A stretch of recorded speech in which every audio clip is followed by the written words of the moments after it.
of that for 5,000. It's under 5,000 houses. Okay, well, I'm going to make sense of that. So the way you fund these things is with bonds, ultimately, with municipal bonds to fund these things to the private market. People buy bonds.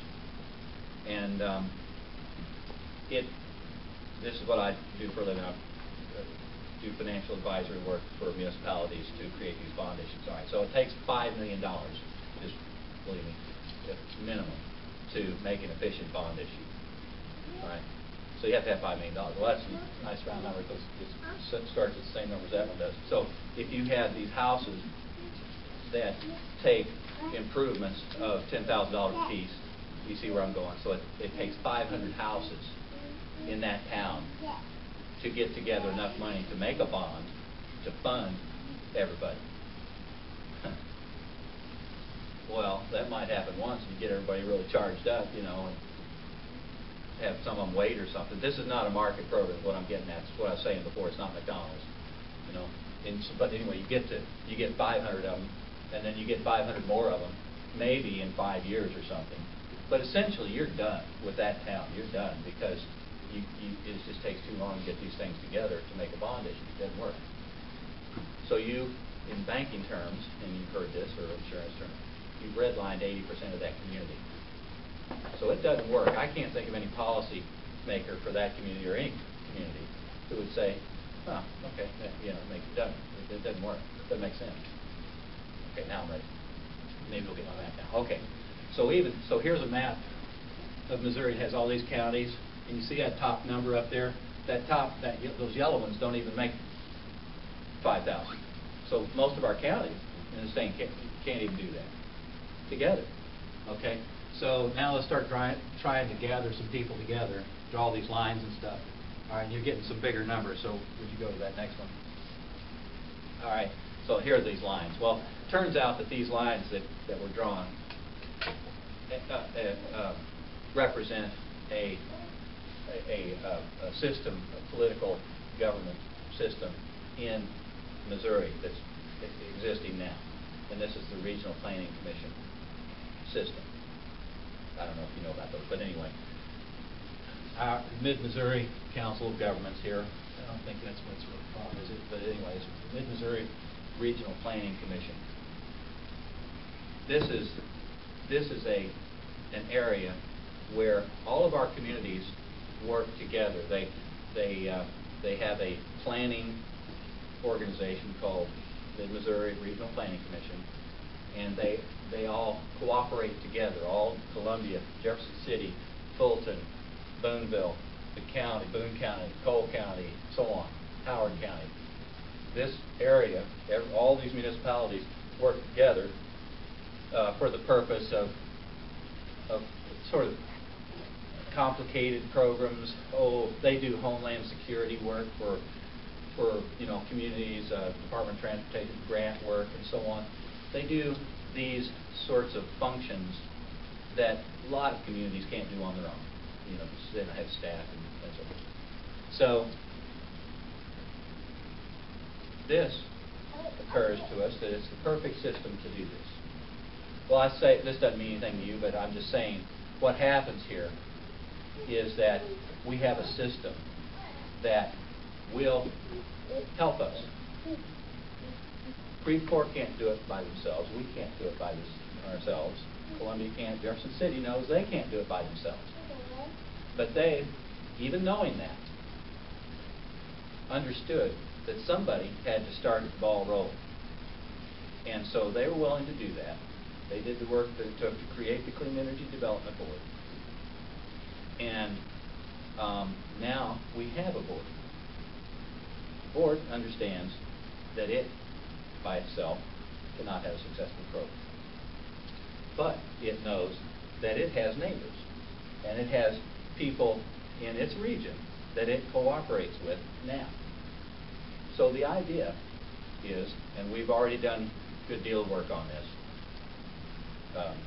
Cole County has already they've actually already joined before the board even met. So it's a popular idea. Boone County is aware of this. Many of the Columbia is aware of this. Many of our communities in this area are already aware of this and are sort of waiting for this inaugural arrangement to come to light so that they can now join. And it's a different matter joining than it is creating a new political subdivision that takes quite a lot of dough from a community that doesn't. Not every community has a lot of money. So the way the structure's been set up is that now that we have the leadership of Jefferson City, which has created the board, and which we intend to replicate through all these areas, by the way, because we need everybody. But now that this board has been created, now, very easily, through simple ordinance, cities, towns, counties may very easily join the board, provide this PACE facility to all of their constituents. So that's my message, is that none of us can do this by ourselves. And that means even the big towns, even St. Louis, Kansas City, they could do it for a while, but they don't have the scale either. None of us do, to make this a sustainable, everyday program that we can access whenever we need it. And that's the idea, and that's what Jefferson City started. And so, I guess my message is, people say, well, contact your congressman. Well, sure, they can listen to me. But listen, any representative in Boone County or Columbia who you talk with is going to know about this already. And any encouragement that they can get would be welcome. Now, what's going to happen is they're going to be asked, once we get this thing done next week, they're going to be asked to execute an ordinance to join as members, so that everyone can then have access to the program. That's my message. Now, you want to hear about the legal stuff? Oh, did I? Maybe I went too fast.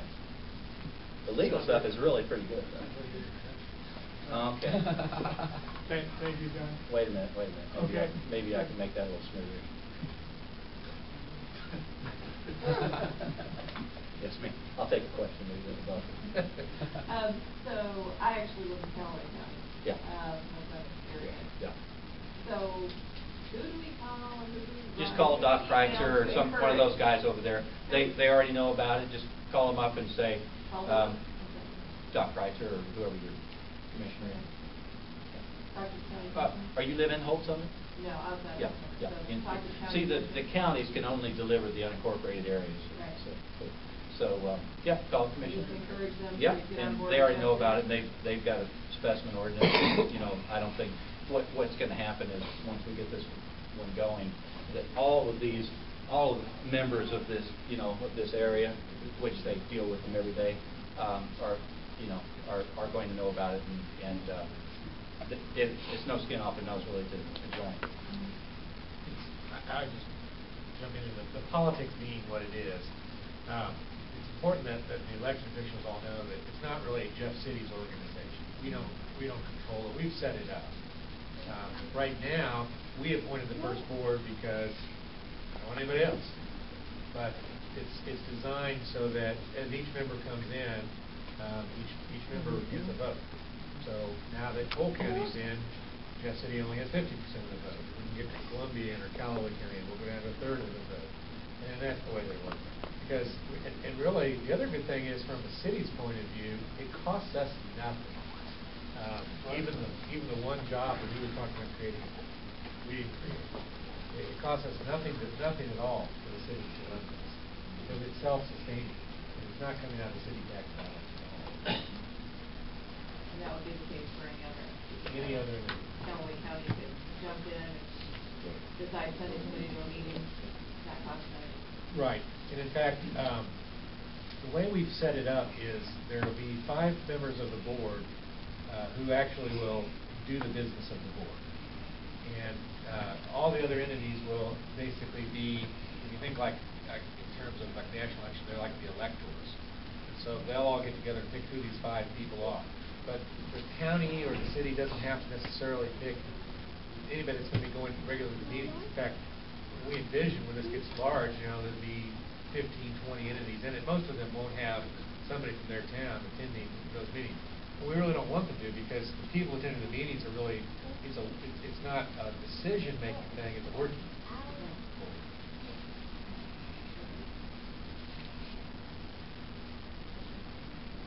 What about the process of approving the project to be done? Now, there would have to be cash positive so that they know that the savings will be more than you paid.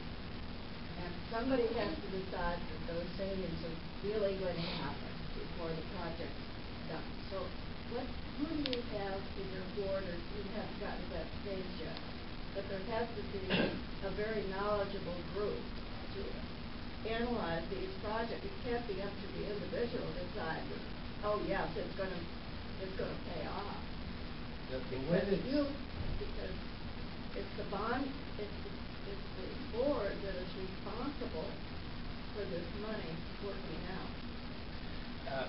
Actually, it turned out that the answer to that was a lot simpler than what we thought it was going to be. Because let's look at commercial projects first. They're the most difficult, because each one is going to be really unique. So the answer for commercial projects is you got to have an engineer. When you want to sign up for this and you want to get paid funding, your engineer, and in a large commercial project, you're always going to have an engineer and architect who's drawing up the plan, has to say, this is going to cost him. So that's the expertise that we get. We have expertise on the board too, but it's really more just kind of review their work. For homeowners, it's kind of heavy front-loaded, but as time goes on, it gets easier. And the reason is I always like to use the example when I'm talking to John about this is I need a new furnace, and I will tell you all, I need a new furnace. I do too. My new furnace, I will tell you that not that any of y'all care, but my new furnace just got put on hold because I had to buy a new water heater today. But when I buy my new furnace, right, most of those kinds of improvements, it's going to be a standard sort of thing. You'll know with a new furnace what the energy efficiency is, and it's very easy to plug those numbers in and do that kind of thing. It's actually fairly easy to know, adding insulation, to his house, exactly how much that's going to be. That math has already been worked out, and so we just need to get that data. If I could tack a little bit onto that. From what I've seen in other states that have been up and going, there's two things. There's one, I thought you were going to say. Yeah, I'm sorry. Yeah, I'm sorry. The two answers to that I've seen from programs that have been in other states. One is that it's not really the board's money. They're going to have to typically issue bonds or borrow money from banks or wherever. There's going to be close scrutiny from whoever's money it actually is that goes to about what if those projects are going to save money or not. So from what I've seen in other states, is how it's typically done is they'll require an audit up front, come to the house and see, if it's already a perfect house, maybe there's nothing that can be done to make it any more energy efficient or renewable energy, but that's not usually the case. So they'll say, okay, well audit comes in and says, well, here's the 15 things you could do to this house to make it more efficient or more renewable energy. And then they'll put them in order of payback. Say, well, you put insulation in your attic, and that's going to pay for itself in 8 months. You do this, you do that, and then you get down to, usually what's on the bottom of the list is solar photovoltaics. It's different if you live in Berkeley, California, and you have their incentives. It's different in Columbia, it's different in St. Louis, but usually it's towards the bottom of the list. That might, in some cases, even say have a 25-year payback. It might be outside just over that 20-year program. So typically what the bonding company or the banks will give some heavy advice to the boards about what to do.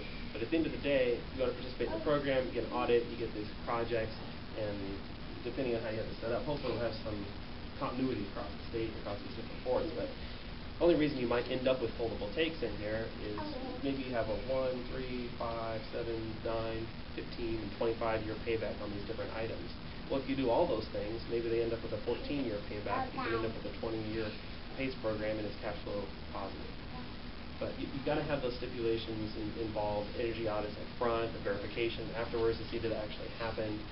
Other stipulations come in where it's usually only up to maybe 10% of the property value that you have. There's lots of safeguards that are